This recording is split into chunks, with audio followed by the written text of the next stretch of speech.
Now, why is CNN providing cover for radical late-term abortion practices?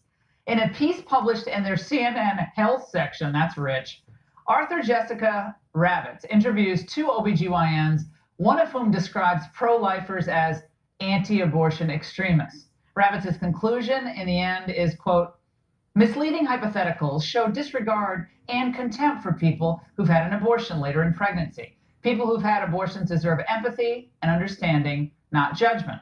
Well, since CNN wasn't interested in an opposing view here, we thought we'd get one from Dr. Omar Hamada, an OBGYN himself. Omar, Dr. Jennifer Conte is quoted in the CNN piece and says that it's nonsensical to legislate late-term abortions against them because no one arrives at the decision easily. Does that hold water with you?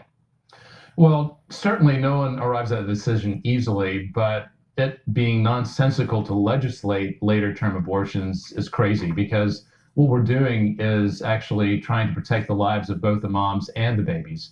And what they're trying to do really is just redefine the terms and play with the language. So they're saying that we are anti-abortion extremists, but they're also calling us forced birthers. And whatever languaging they're trying to use to take the focus off of what's really happening, I really don't care what they call it. Yeah, Dr. Amata, you think what they're doing is they're arguing that there are people like you and other pro-life people, doctors and so forth, who are heartless, lacking in compassion. They don't care when the practice itself. We're not talking about first trimester, and a lot of Americans are okay with that. We're talking about when a baby is viable and even born. Yeah, already exactly. Born.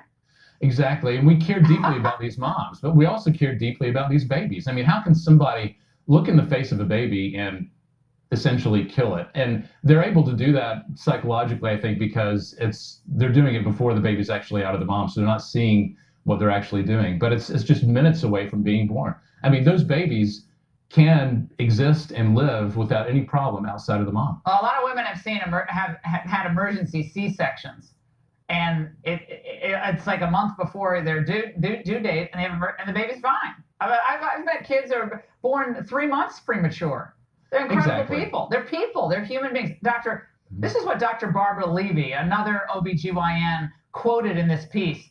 She says, it's important to remember whether in a discussion about abortion care, that's what they call it, abortion care, or any other component of care, that these are complicated, nuanced circumstances that affect the course of real people's lives. Well, in the case of the baby, the life is snuffed out. But you see, they're using this kind of, well, it's nuanced. You guys are making this a black and white issue. It's not. So you're trying to substitute your judgment for the judgment of a woman and her doctor. Right. And sure, it is nuanced, and there are a lot of things that need to be considered. But the primary thing that needs to be considered is, as obstetricians, we have two patients. We have the mom and we have the baby. And for us to be successful, both patients need to be taken care of. And ideally, we need to be able to protect the lives of both. Well, what happened to the Hippocratic Oath? First, it's gone out the window. Yeah, it's gone out the window. I don't know what happened. They defined. Yeah. I'm sorry, go ahead. We're out of time, but we're going to expose this to med schools across the country, because I've heard from med students are being forced to carry out and to learn about abortion, even though they have conscience right protections and they feel compelled to do that. Doctor, thank you so much. We'll be back